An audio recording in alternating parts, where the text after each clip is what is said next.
Where are you, Aemond? Most people watched the Battle of Rook's Rest and came away talking about Meleys, the Red Queen, the biggest dragon fight the show had ever staged, and the moment the dance stopped being a family argument and became a full-blown civil war. 2 dragons fell out of the sky that day, and ever since, the conversation has been stuck on just one of them. Some say Aemond meant it, that he murdered his brother in broad daylight and walked away with a regency. The other camp says it was the fog of war, that 3 dragons were tangled together 1,000 feet up, and you cannot properly aim a fire that size. But they are all asking the wrong question.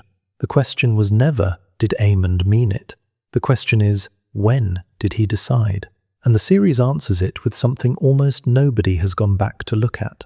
A signal given over Rook's Rest, and then screamed for a second time before Aegon Targaryen was ever in that sky at all. Watch closely, because once you see the order these events actually happen in, you'll never be able to call it an accident again. In this war, a dragon is not a creature, it is an asset whose uses are carefully planned. Every dragon that flies at Rook's Rest flies because a room full of people decided that it should. Meleys is sent. Rhaenyra's council argues over it, weighs who is expendable and who is not, and Rhaenys makes a decision that was already being made for her. She flies as an instrument of the Black Cause. Syrax stays home because Rhaenyra wears the crown, and you don't risk the crown. Vhagar is held beneath the tree line, kept in reserve, deployed on a timetable that Criston Cole and Aemond Targaryen drew up together and told no one else about. And then there's Sunfyre.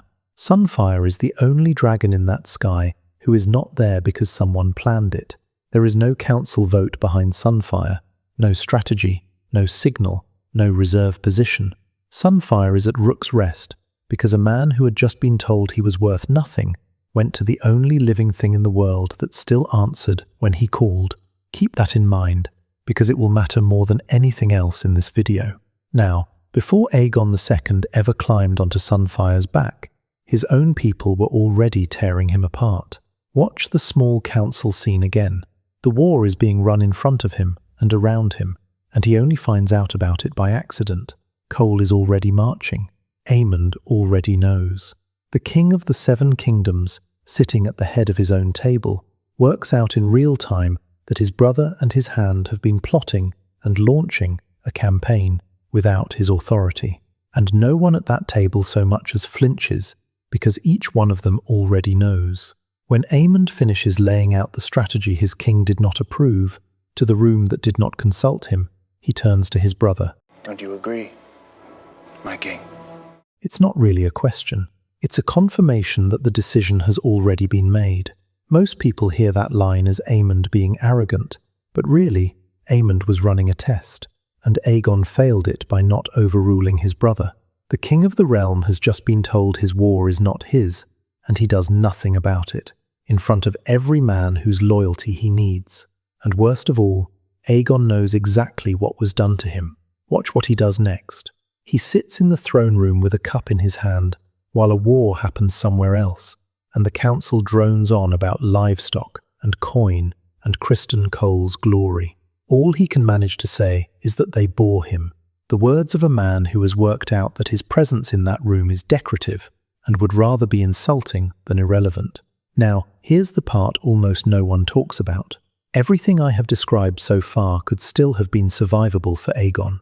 A king sidelined by his council can be pulled back by one person telling him he is worth something. And Aegon has exactly one person left who could have done that. She does the opposite. Listen to what Alicent says to her son. She asks him whether he imagines that simply wearing a crown makes a man wise, and tells him the men at his council table earned their seats. She tells him she had hoped that once he was enthroned, he would honor the burden of it by being silent and learning from the better minds around him, that he might be, in her words, half the king his father was. And when he asks her, genuinely asks her, what she would have him do, she answers, "Do simply what is needed of you. Nothing." Most hear that as a mother being cruel to a son who has earned it, but it was actually nothing less than a dethroning.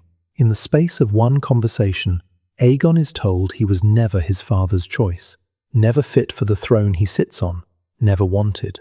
and that the most useful thing he can do for the realm he supposedly rules is stay out of its way.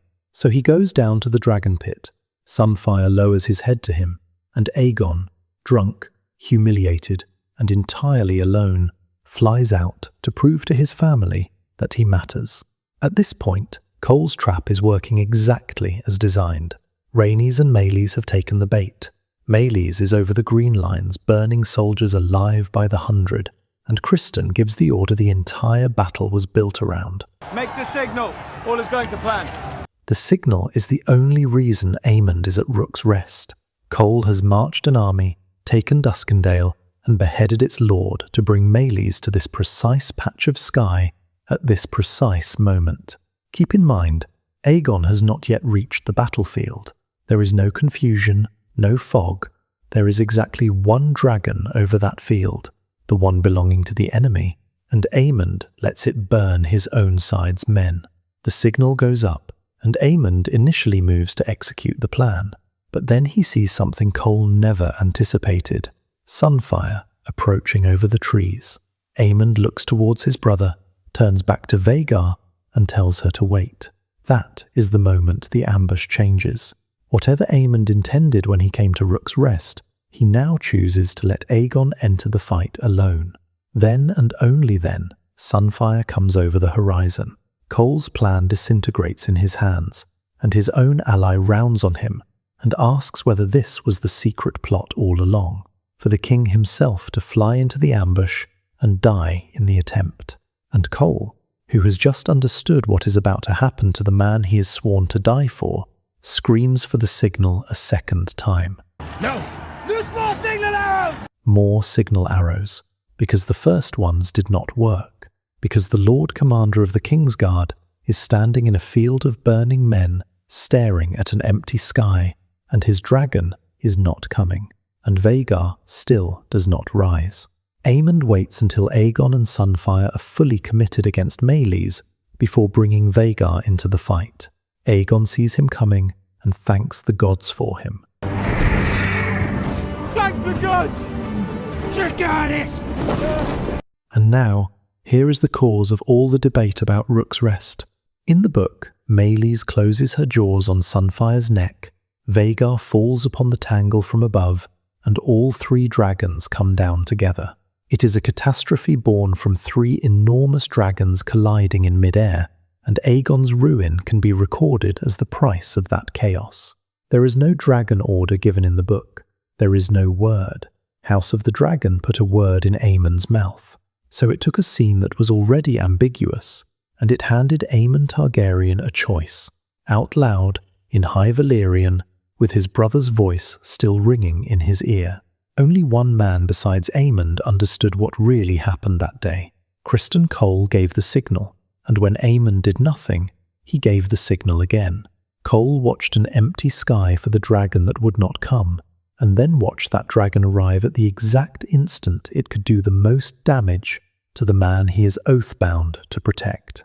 So what does Cole do in the aftermath? He parades Meleys' severed head through King's Landing and lets the city believe its king won a glorious victory. He sits with Alicent afterwards and gives her the numbers. 900 men dead, the castle taken, Sunfyre on the brink of death. When she asks him what happened to her son, he lies and tells her that his grace fought valiantly. And then she asks him the question that matters most. And Aemond? What was his part in this? I could not say. He was there. He gave the signal twice. He is the one person in Westeros who knows exactly what Aemond's part in this was, and he looks the mother of both men in the face and tells her that he could not say. At the council, when they choose a regent, Alicent puts herself forward. She warns them, correctly, that Aemond is young and that his lack of restraint has already cost them dearly, and Cole offers one limp, bloodless statement, that Aemond is next in line, and so it must be him. It is only later, when Alicent corners him alone and tells him that he knows what her son is, what he has somehow become, that Cole finally tells her the truth. He says they have given this war to the dragons, and so a dragon rider should lead them.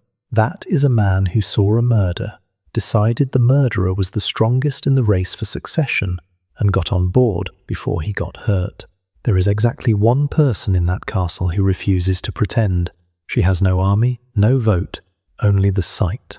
Helena finds Aemond alone in the throne room, standing at the foot of the Iron Throne, looking at the thing he has just sacrificed his own brother to reach. He does not deny it. He does not answer her at all. And the show cuts, on that silence, straight to Aegon in his bed, with half his face burned away, croaking for his mother. So watch Rook's Rest again. Aegon did not fly into a battle. He flew into an ambush his own brother had built. The ambush that mattered was assembled weeks earlier, in a council chamber and a throne room. Combine that with a brother's contempt, and a mother telling her son he can do no active good, and Aegon never had a chance. Cole's trap caught Meleys, Aemond's trap caught Aegon, and of every living thing on that field, his hand, his brother, his sworn shield, the only one that tried to protect him, had no seat at the table and no reason on earth to care. Sunfyre came down through the canopy with a wing on fire and his chest torn open, and the last thing that dragon did before the dark took him was curl his broken body around Aegon. Every dragon in this war is an instrument.